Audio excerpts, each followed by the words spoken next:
Hello সবাইকে, সবাই কেমন আছো? আশা করছি খুব ভালো আছো। আমিও অনেক ভালো আছি। তো আজকে ছিল 15ই ডিসেম্বর আমার বার্থডে। তো প্রত্যেক বছরের মতো এবছরও আমি ঠাকুরের পুজো দিয়ে স্টার্ট করলাম দিনটা। আর এমনিতে আমি প্রত্যেকদিন সকালবেলায় আমার গোপালের সেবা দিই। তো তারপরে আমি আর আমার ফিয়ান্সে একটু পুজো দিতে গিয়েছিলাম বাবা বড় কাছারির মন্দিরে। তোমরা সবাই জানো এই মন্দিরটার ব্যাপারে, অনেকটা জাগ্রত ঠাকুর। বাবা এখানে খুবই জাগ্রত। তোমরা যা মনস্কামনা বলবে সেটা পূর্ণ হয়ে যায়।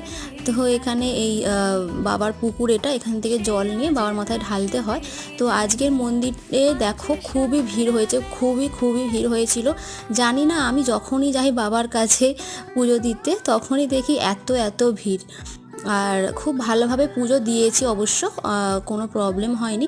বাবার কাছে মন ভরে পুজো দিলাম। তারপরে এখানে নিরামিষ দোকানে কিছু খাওয়া দাওয়া করে দেন বাড়ি চলে গেলাম। তো সেকেন্ড পার্ট আসছে, টাটা।